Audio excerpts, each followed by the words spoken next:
There is a 670-foot skyscraper standing in the financial district of Lower Manhattan, 2 blocks from the East River, that has never been finished and may never be finished. It topped out at 60 stories. It was supposed to hold 80 luxury condominiums priced from $1.2 million to more than $18 million for the penthouse. 71 of those 80 units sold before the building was complete. Deposits were taken, and then construction stopped. The glass started coming off the facade, and the building was left standing half-finished, swaying in the wind, leaning measurably to the north.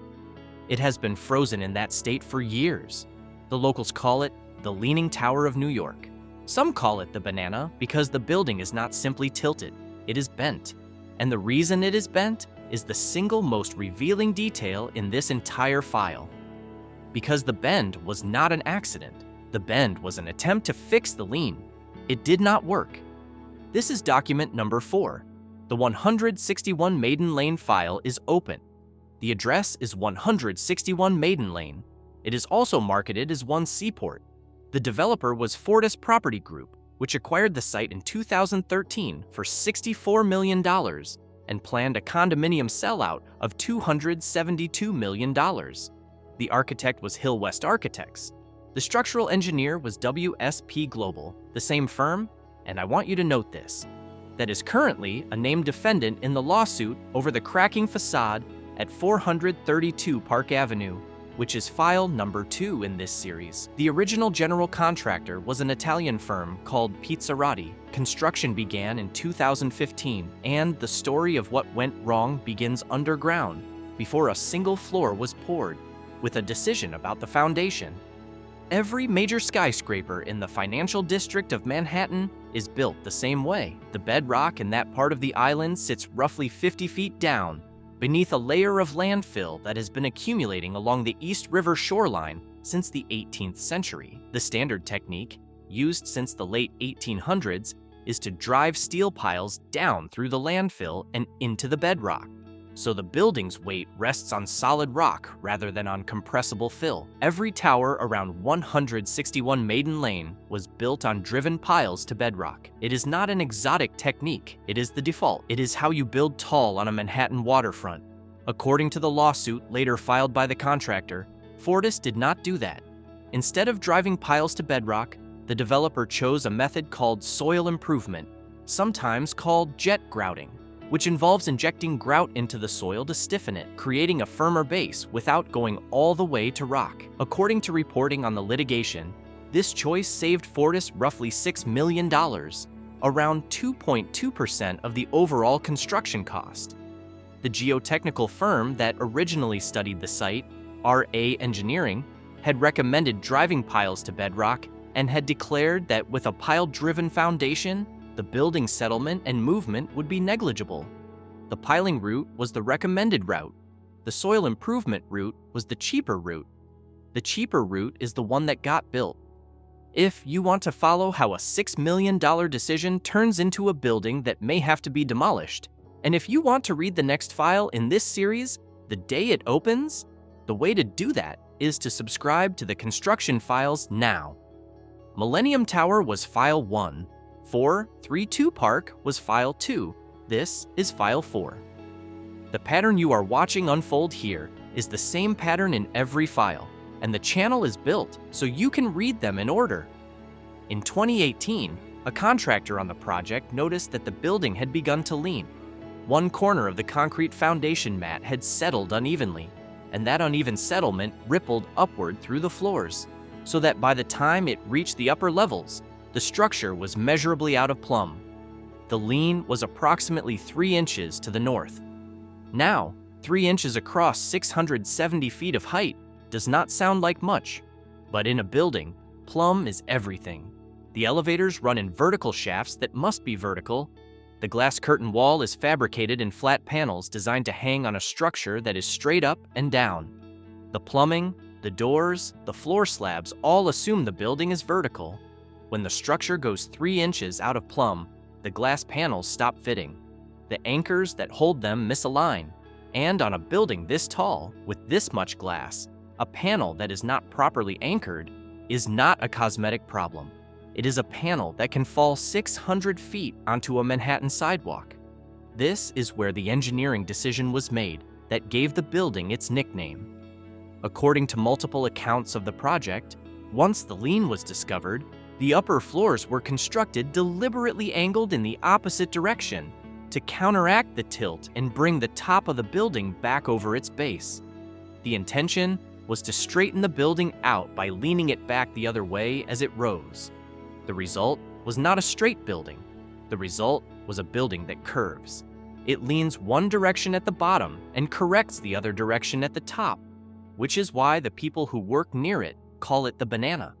The structure is not tilted like the Leaning Tower of Pisa. It is bent like a banana.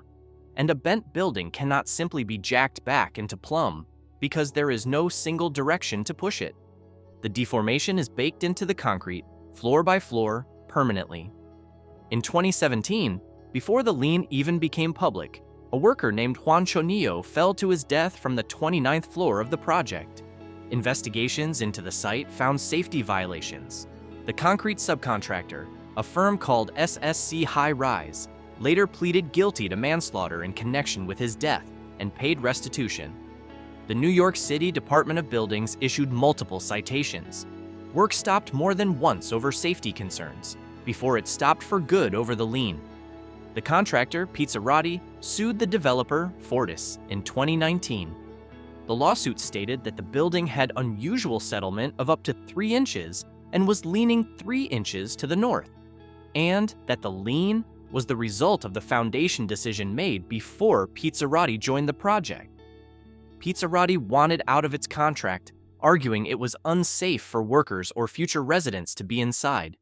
Fortis fired back, calling the lawsuit, quote, patently false from start to finish and nothing more than simple defamation, and stating that engineers had deemed the site safe, despite what Fortis called a misalignment issue. A second engineering firm, Thornton Tomasetti, brought in by the contractor, asserted that the tilt was even worse than reported, leaning by 4 inches before the full weight of an occupied building was even in place. One of that firm's senior engineers warned in writing that the ongoing movement of the top of the building, long after top out, suggested the long-term creep behavior was far more significant than anyone had accounted for, and that additional movement would occur as work progressed. I personally think that warning is the most important sentence in the entire file because it means the building was not finished moving. A building that is settled and stopped is a building you can at least assess. A building that is still creeping, still moving years after it topped out, is a building whose final position nobody can guarantee.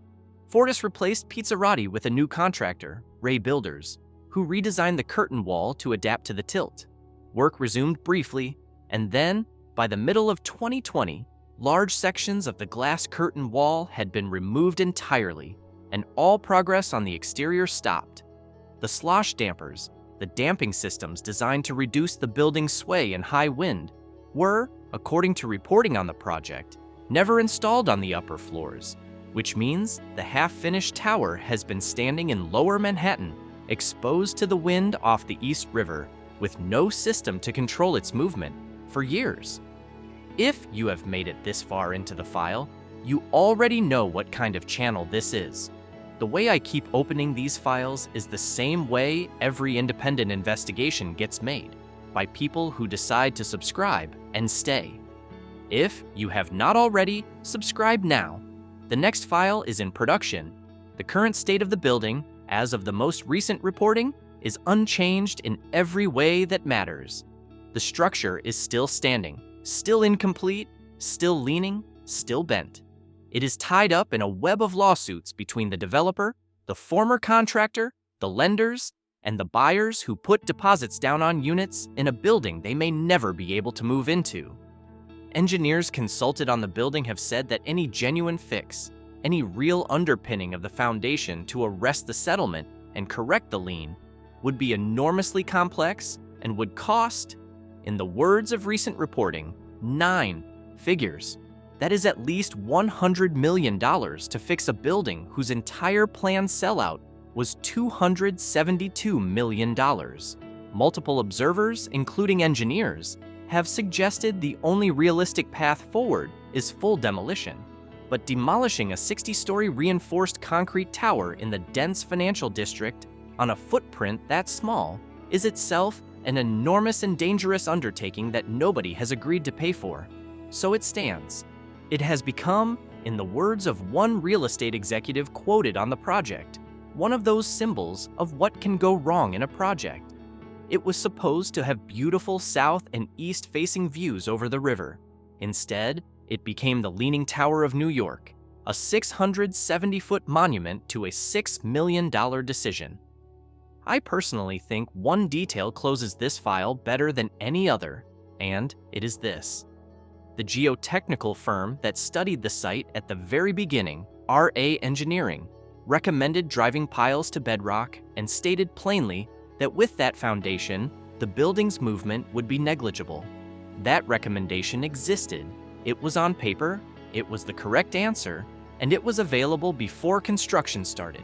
The entire catastrophe, the lien, the bend, the removed glass, the dead worker, the manslaughter plea, the lawsuits, the 71 families with deposits on units that do not exist, the building that may have to be torn down before it is ever lived in, all of it flows from the decision to not follow that recommendation in order to save $6 million on a $272 million project. The savings were 2.2%. The cost of those savings was the entire building